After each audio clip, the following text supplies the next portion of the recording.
Now, finally, we can deal with what is referred to as mixed quantifiers. So, there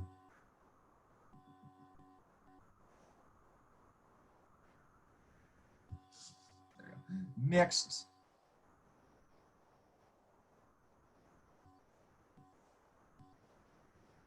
quantifiers. And they're not like mixed feelings, because I have no mixed feelings about this. I love mixed quantifiers. They're awesome.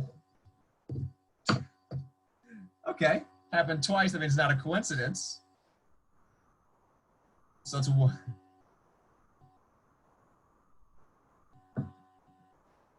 there you go. I should weigh it down. Okay, so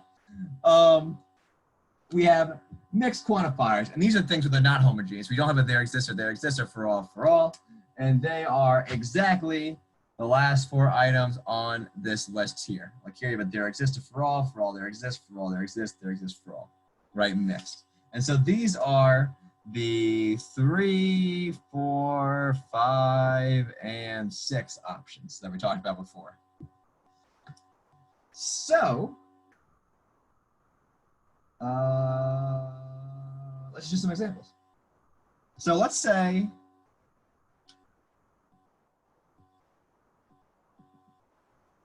let's let dx equal to people and dy equal to times. And let's let p of xy be you can please x at time y. So p of xy is saying that you can please this person x at this time y. You're in a good mood, right? So let's say, see, like if I had a wife, this would be great to do some wife comedy. Like, hey, that's just my wife, I guess you're never gonna please her no matter what time. Anyway, the point is, so let's look at this phrase, right? Let's look at this right here, the statement, there exists an x in dx such that for all y, in dy, p of xy. What is this statement saying in English?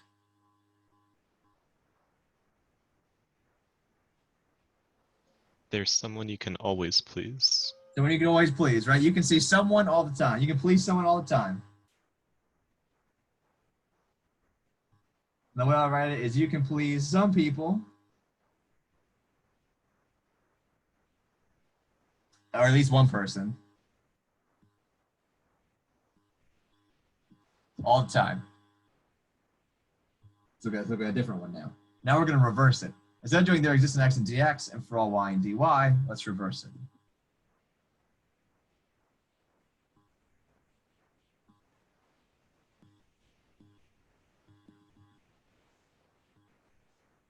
All right. So now what is this saying?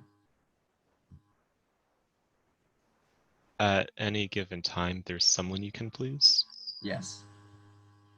So all the time, anytime,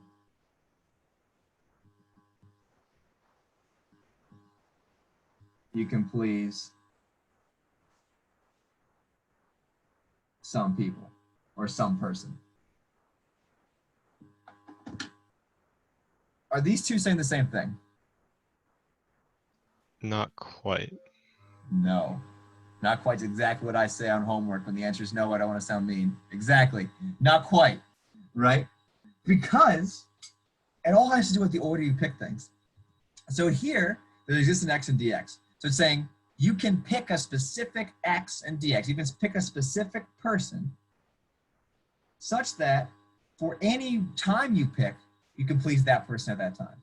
But you pick the person first. I have this person, I can please this person at all times. Here it's saying for all y in dy, there exists an x in dx. So this is saying there's a unique person that you can please all the time. This thing for all y in dy, anytime you pick, so you pick a time first, there exists a person associated with that time that you can please at that time. But that doesn't mean that there's one person for all times. It means for any y you pick, you can pick an x such that you can please that x at that y. Right? So here you pick the y first, and then once you have a y, you pick an x. Here you have to pick the 1x first. This 1x has to work for all y. Does that make sense? So here, this 1x must work for all y. And here, every y gets to pick its own x.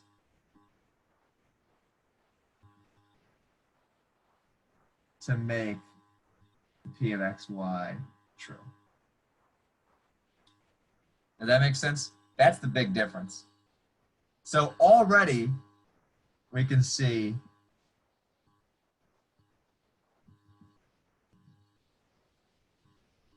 order matters. It frickin' matters a lot, right? Any questions on this first part? This is big.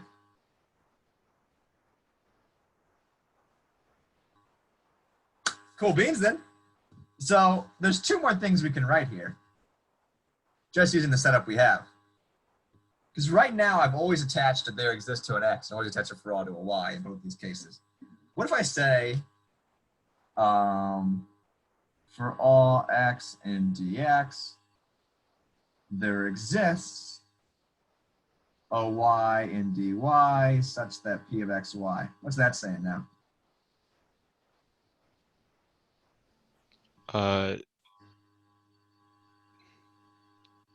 For all people, like everybody has a time where you can please them. Yeah, that's a good way to put it.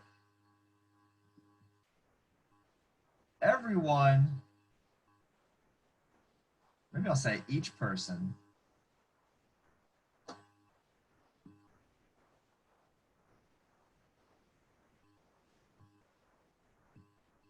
can be pleased at some time. So each person has a time that they can be pleased. But that's not saying the same thing as this, which is there exists a y in dy such that for all x in dx, p of xy. How would you say that in English?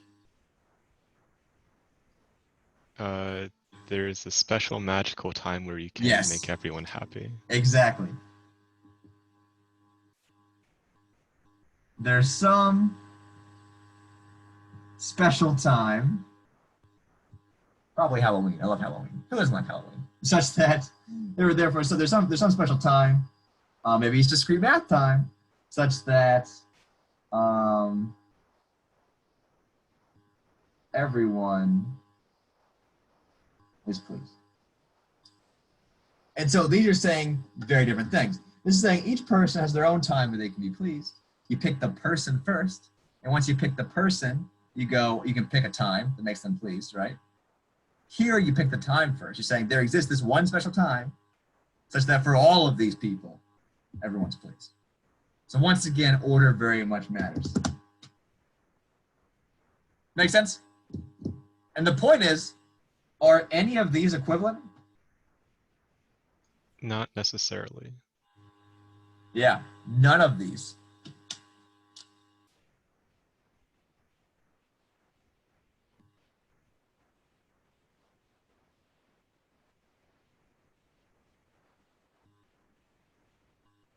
None of them are equivalent. Some of them you can conclude from the others, but it doesn't make them equivalent. For example, if you know that, let's just say there exists a special time where everyone's pleased. If you know that, well, then you know each person can be pleased at some time because you just take that special time. They can be pleased then. But it doesn't work the other way around. So it's not an equivalence. Like if you know this one, you can conclude this one, If you know this one, if you know each person can be pleased at some time, maybe all of their times are different, right? Maybe someone's maybe someone's a night owl, someone's a morning person, whatever. They can't be pleased at the same time. So it wouldn't exist some special time that intersects all of them where they're all pleased. So none of these are equivalent. So order, everything here matters. Good. All right. So let's do a quick example where we actually prove something here.